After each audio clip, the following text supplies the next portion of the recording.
Okay, here's a painting. It's in the desert.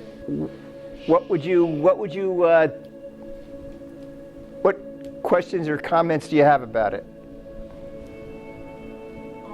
Why is it flying over the desert? Okay, we'll get to that. Why do you? That's a good question. Why is it flying over the desert? It looks like it's sort of sailing without water.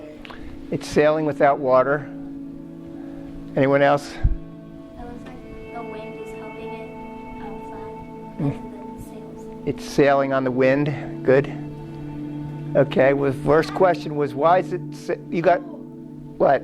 Wait, why is there a buoy? Yeah. Why is that buoy there? What do buoys do out in the ocean and the bay? What? Navigate. They help you navigate. And also, wait, that used to be a desert? I mean, an ocean? Well, And then it dried up? that's a good end. That's true. It looks like there's a whole sandcastle. Yes. Well, this is a whole superstructure on the boat where the people live. Now I'll tell you, I painted this painting because I was inspired by a song by a band called Midnight Oil, and they have a song called Drums of Heaven. And the song's about hearing the drums of heaven calling you and attracting you, and you want to get closer to them. And it had a line in the song that said, "Sails in the desert, old and exploding." And when I heard that line in the song, I just kind of saw this picture in my head. And so what's happening here is there's a long journey happening that's going to be all this across this desert wasteland. And you pass this buoy, and that's your last buoy. After that, it's desert, completely to the end of the trail. And this kind of desert kind of represents how life is. It's kind of dried up, and it's not always satisfying. You have trouble. The ship represents like God's people taking this hard journey together, like your friends and your family and the people at your church or in your small group or something like that, in your Bible study, who you're in with life with. I'm in with life with Gary. We're in it together, sort of. And we're on this ship. We're sailing across the desert. It's dried up. It's hard. But we're there. We have our people. Something about this picture, when I put that little ship in there following it, because I'm an artist, I sometimes feel like I'm the kind of the weird one left out. So sometimes I feel like in life, I'm like following everybody else behind a little bit. So that's kind of a cool little image. Sometimes I know you feel like you're left out and you're not with it sometimes.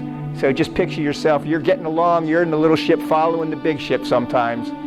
And sometimes I get on the big ship and in with the crowd, but a lot of times you're not. And at the very distance, you can see the mountains. That's where the new land is going to be, and you're going to be refreshed there. And they're going to finally get to some place that's lush and green at the other side of the desert. Now, you made a comment. I'm just going to go aside here just for a second because, yes, in my imagination, this used to have water on it, and the boats used to sail on the water because I read these books by a guy named Edgar Rice Burroughs.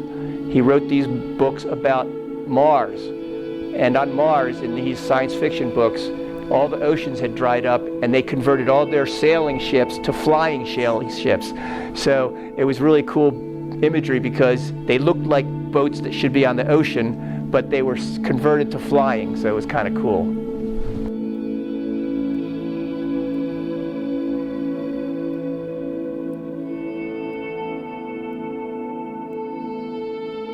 When I painted this, I just had an image of these ships sailing across the desert, which is going to be a really difficult, long, dry journey. But in these ships are like the people of God. They're my neighbors, my family, my friends, the people at church. See, I'm not in this alone. I have a bunch of people with me. And this ship represents that community of people I have with me. And we're going across a long desert journey. And I think the ship is really huge, and it's kind of miraculous. It has everything I need in it because God promises to fulfill my needs. So my needs are really met in that ship, even though I'm being cast out into this desert. Anybody have an idea what that little boat means? A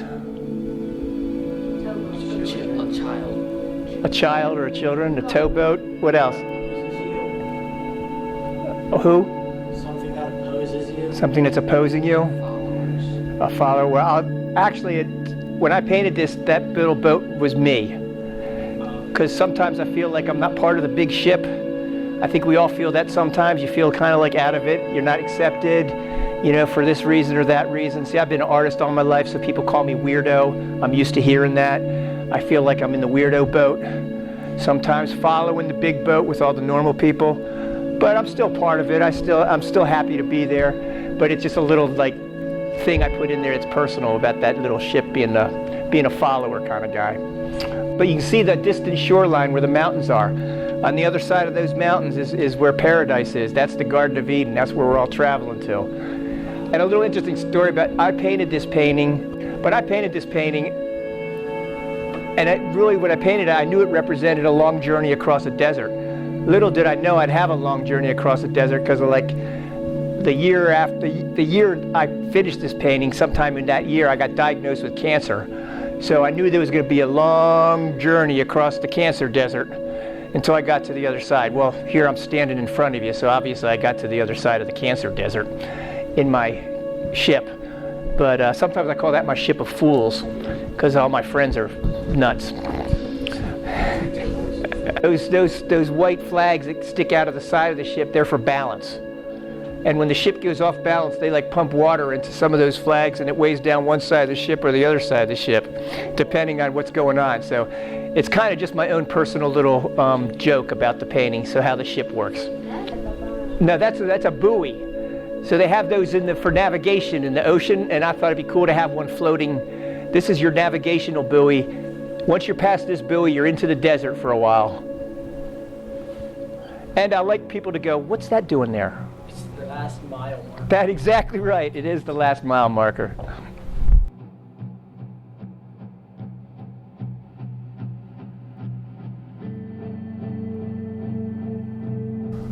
So, here we are in this theme of heaven.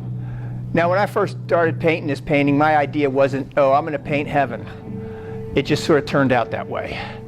But I started with one of my favorite background scenes, favorite place to be, which is the beach. I love going to Rehoboth Beach or Ocean City, or some of the beaches in Florida that I've been to. I've just recently, last year, I went to Hawaii, and I've been to some beaches in Hawaii. They're pretty nice. It takes you a long time to get there, but Hawaii is pretty nice beaches. And the water is warm. It's like bath water. It's unbelievable. But the first beach I ever realized in my life was the beach in Ocean City, the Atlantic Ocean. I love going there with people, my wife, and just hanging out on the beach or walking the boardwalk and just soaking up the atmosphere. So I wanted to paint that experience. And so I just started with the sun, the sky, the sea, and the sand, the three elements that make up the beach. And it seems when you get there, being with all that big nature, because the ocean is so big, it makes you feel small. It just makes you feel different. The scientists say there's something called negative ions that come off these natural places that you go to that interact with your body and make you feel good. So I'm here I've painted the beach. I got my painting working, and I got the sky, and I got the sea, and I got the sand in. And that's how I start. I start painting with the background. And then I just start doing little drawings that I want to put in the background. So in the sky, I wanted the sky to be full of activity. Like heaven is just, there's never a dull moment, and it's always bright and beautiful. So the sky is full of activity. My favorite seagulls are in the sky, and they're the laughing gull. You see them. They have the black heads, like in the picture, and they're my favorite because they kind of look really neat, and they make this really neat chatter that sounds like laughter. And they love French fries. Yeah, that's a good imitation. Excellent. And so I love. If you ever get a bunch of French fries and hold them up to the seagulls, I sometimes do that and pretend I'm preaching to them. You know, listen to these seagulls there. That's right. So the skies, and then I have hot air balloons. I love hot air balloons. I don't know if you've ever been to a balloon ascension, or seen pictures of them. They have these dozens of balloons rising at the same time in the early morning, and the fire coming out of the thing that makes them go up, and then the sun comes up and hits them. It's just a beautiful experience if you ever go to it. Or if you ever see a special on TV about balloon ascension, to take time to watch it because it's really interesting. The other thing I put in the sky is the kites. One of the traditions of going to Ocean City is hanging out at the kite loft on the boardwalk, and out on the beach they have all these kites set up all day long that are brightly colored and huge and fanciful and amazing. And the only difference between my kites and the kites at the kite loft is my kites don't have a string. I kind of think that in heaven there's no strings attached. Also, it's practical because, you know, putting strings on all those kites would have been a chore. Little tiny lines coming down to the ground, and it would have just interrupted the composition. So sometimes when I do something just for a practical purpose, I realize later it has a other meaning that I didn't intend. So that's a cool thing about doing art. Now in the ocean you have pretty sailboats. I don't know if you ever get a chance to ride on a sailboat. Do it, it's really fun. Take your Dramamine and go out on the sailboat. There's something about a sailboat that's much different than a powered boat. And we have our obligatory dolphins jumping in the surf. One of the other things we do at the ocean is we scan the ocean for see where the dolphins are jumping. And you'll often see dolphins jumping in the Atlantic Ocean during the year, all during the year. They come up and down the ocean eating stuff. Now we get to the sand and the surf. People playing in there all the time. It's really active. People boogie boarding and surfing and getting knocked over by waves. That's always fun to watch. I don't go in the surf anymore. I'm a little bit weaker than I used to be. But then we have our place set up on the beach with our umbrella and our blanket and our basket of food and our chair to sit on. A couple of cool beach blankets. I didn't tell the other class this, but the beach blanket to the left without the beach ball on it. If you look at Van Gogh's paintings, that was one of the last paintings he painted. It was a wheat field with some crows at night. Got to have your boom box, which is what we used to call them back in the old days, with our tunes cranking in it. I still use CDs, sorry. Little inflatable toy to play in the water with. Then you get closer to the foreground, we have a girl building a sandcastle. I think sandcastles are a really cool symbol of heaven and the new heaven coming, New Jerusalem coming down. Castles, although often occupied by mean kings and queens, in heaven they're a totally cool and malevolent and benign object. They're a good place to be instead of a bad place where just the rich people are. Moving to Sphinx. People go, you know, why'd you put a Sphinx in that? You're a Christian. Sphinx, those are atheists, those are polytheists. They believe in a lot of gods. What are you putting the Sphinx in there for? But I figure, you know, once this world is washed away and all the corruption and bad things are taken away, that all the artwork in the world is safe now. So I can build a Sphinx in the sand in heaven and have it be a symbol of my love for God. Because that's why the Sphinx, that's why the Egyptians built them. Of course, they didn't know the one true God. They just had an idea of gods. So that was their way of expressing their worship. And they wanted God to favor them, so they would build him a big statue. Maybe he'll be kind if we build him a big statue. But I think it's just a really cool artistic expression, and I like playing with it once in a while in my artwork. Butterflies, always a good image of heaven. They're pretty wings. They flutter around really majestically. Of course, my wife sometimes doesn't want to get too close to the butterfly because then she sees the insect part, that she doesn't like insects, and it's kind of creepy looking, but it's got these fabulous, beautiful wings on it, so you got to give it a break. I don't know if anybody knows about Easter Island, but those figures to the far left, those are the same kind of thing where these primitive people built these statues to honor the gods. They had an idea that there were gods out there, and this was their way of communicating with gods. God hadn't spoken to them yet, and they were just searching for something. So I think they're pretty cool statues. They just built them out of there with their bare hands and some stone tools. It's really amazing how they built these things. They're really gigantic, and they moved them around. It's just really amazing story about Easter Island. Now, on the far bottom left, I have some critters. So it's a trilobite.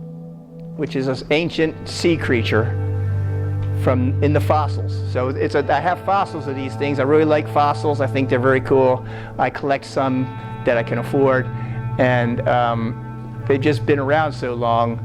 I think they're really neat. And this represents an animal that lived a long time ago. Ghost crab. Anybody ever chase ghost crabs on the beach with a flashlight at night? Yeah, it's really fun. Yeah, they don't come out in the day too often, but if you go out at night with a flashlight, man, they're all over. They're fun.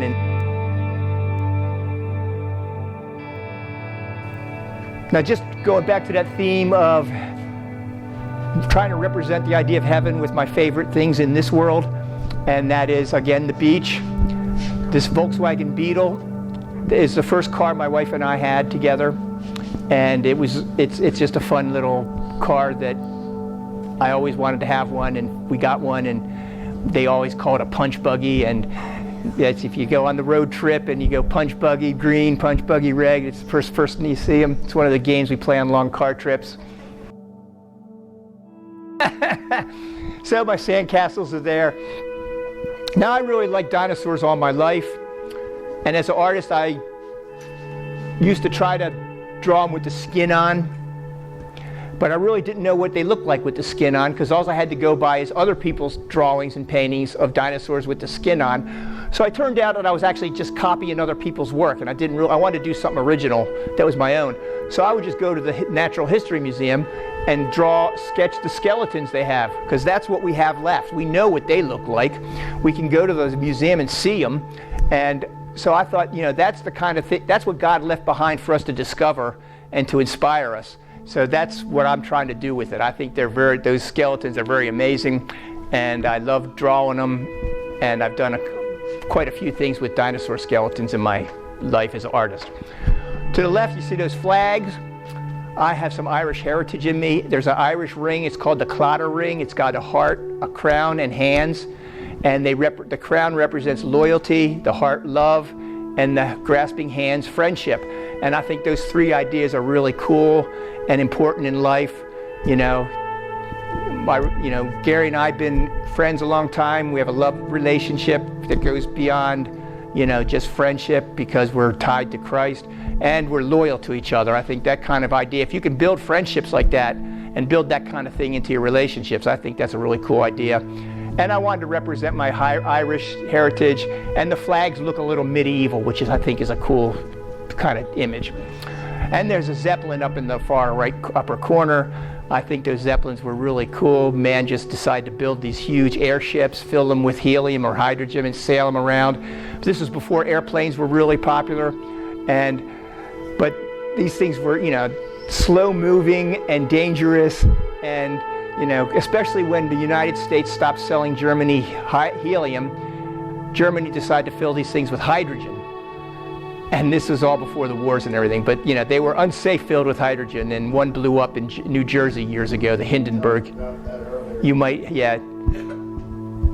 So I just think, and I've never seen one in real life. I don't think they even have any anymore, but we have dirigibles, like the Goodyear blimp, and one of those flew over my house many years ago, and that was big enough. I was a kid, I turned over every rock in my backyard looking for critters. My brother came into the house one day and said, "Connell, I found a black widow spider." And I didn't believe him. He didn't find a black widow spider. So I go out there and he says, "Look, there it is." I go, "My goodness, you did find a black widow spider." And so we put it in a jar and looked at it for a while.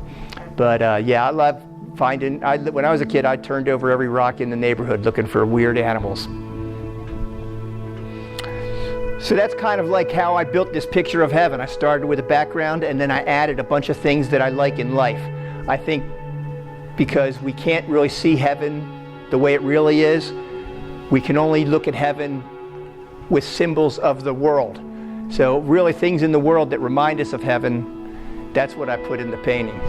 I can't put anything in there that I don't know. And that's how God works. God uses all the pictures and symbols that we live with to communicate who He is.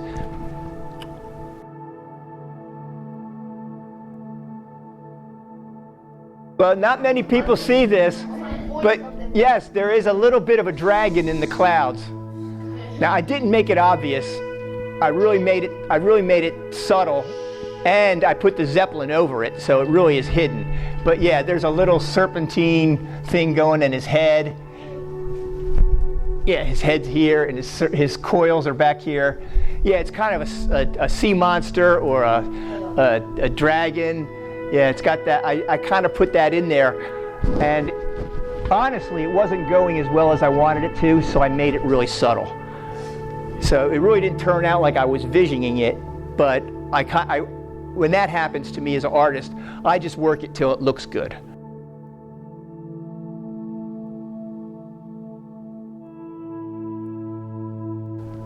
So here's a painting I did on purpose to be a picture of heaven, and that is called The Harvest of Glory. Now, I don't know if somebody shouted out when they saw this painting in the last class, they shouted out Grim Reaper. I just want to set you straight, right here and now, there's no such thing as a Grim Reaper. In the Bible, in the Revelations, there's two characters that carry the sickle that harvest the earth, harvest the souls from the earth. One is Jesus, and one is this angel who's helping. So there's no bad guy, Grim Reaper, death guy coming after you, stalking you with a sickle. That is just something humans made up. So when you think about the harvest of the earth and the sickle and the earth being harvested for the souls, you can think positive about it because it's Jesus and his angel doing it. So nothing happens that's out of his control.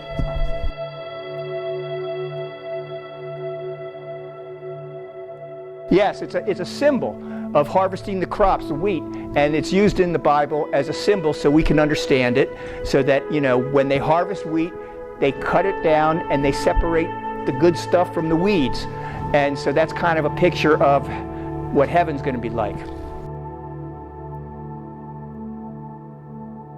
It exists in Scripture to give you hope that Christ is in charge of it, and it won't be unfair, it'll be just. It won't be just random.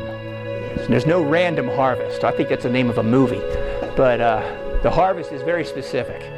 And it's an angel and Jesus doing it. So now I made this golden wheat field because I've seen it. I don't know if you've ever seen it down the eastern shore when the wheat is just right and it's that golden color and the sun's hitting it. It's just amazing. And so that's like the kingdom of the heaven kind of picture. And back in the background, you see that green castle. It's kind of like in The Wizard of Oz, the Emerald City. I kind of stole that as my image of the New Jerusalem and heaven coming to earth. Understand, this is not a different bad angel doing this. This is the same character as Jesus and another angel. When I did this, I just didn't develop the idea as much, so the person's in old Eastern European clothing from the old days of harvesting their field. But the crop, and I don't know if, this was a famous album cover that I didn't know when I painted it, because I got it out of a magazine. But the wheat field is dead, which represents the opposite of the other painting. The sky is very stormy. The city looks like it's under siege by some kind of nuclear attack. And the woman is just harvesting the field, and it's just more of a dark painting. There will be judgment and there will be glory, so we got to deal with both those ideas. And so I did a separate painting for each one.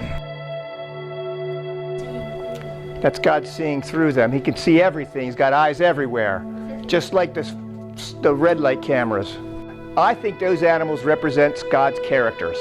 This is the throne of God. You see God there in the center with a big rainbow around him.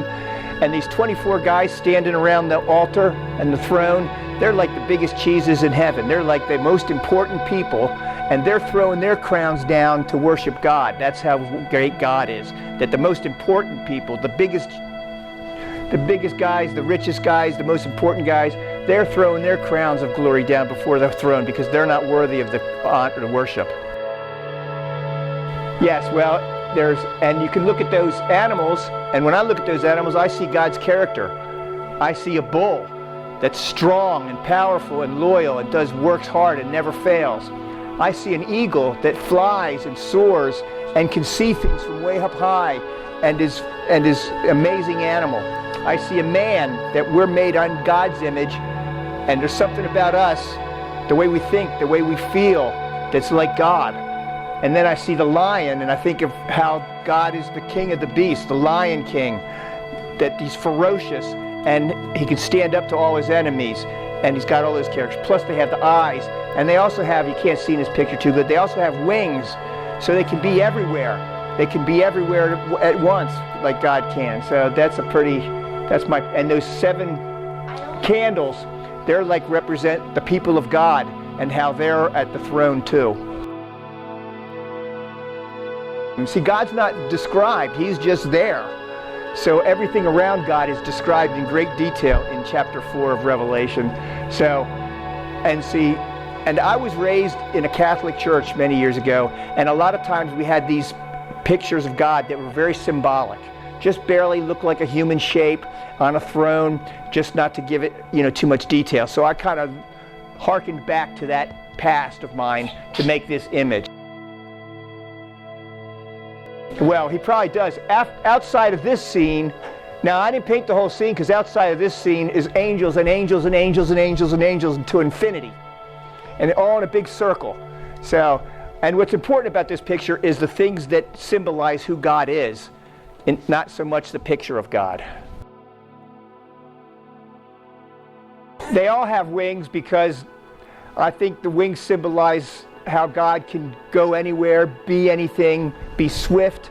You think one pair of wings is good. What about 3 pairs of wings?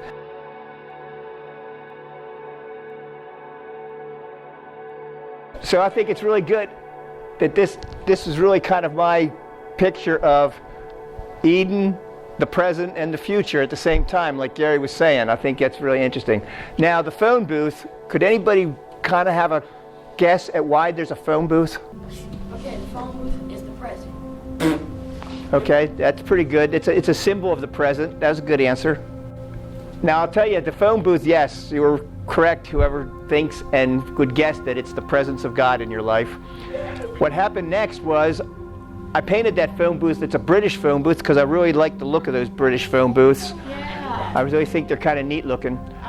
And I wanted to put it in a painting, but it turned out that phone booth just didn't represent talking to God like on a telephone, but it represented God himself. It was kind of a metaphor because you have the Trinity there. You have the red phone booth that represents Jesus' blood. You have the light coming from inside of it, which is kind of like the Holy Spirit in your life, giving you light. And you can't see it on this painting so well here, but you'll see it on the original back there later when you get a chance to see that in the light. But on each one of these phone booths, the Brits put this crown, which said this is the property of the king. And so for me, the property of the king means this is God the Father represented in that phone booth also. So anywhere you are in your life, whether you're in the desert or you're in the lush garden, that phone booth is right there with you.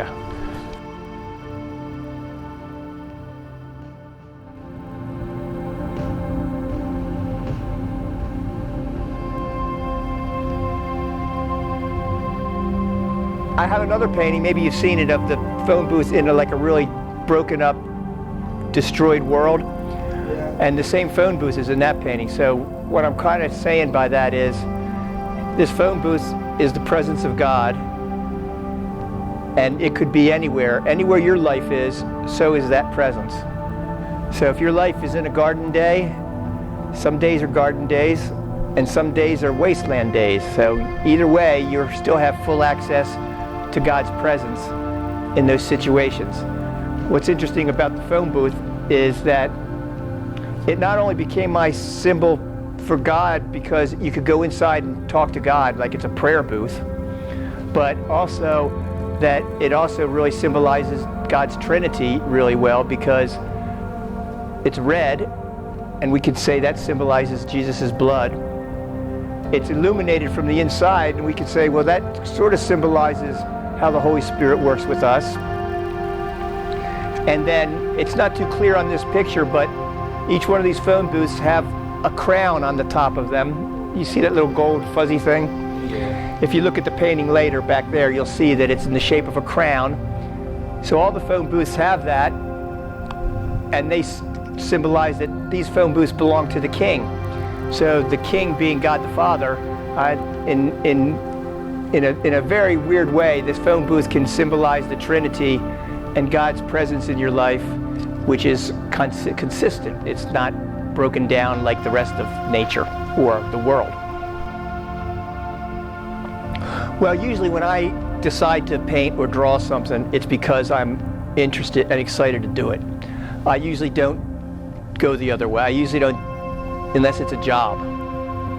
I usually only do things that I'm excited about doing, and not just for the sake of doing it.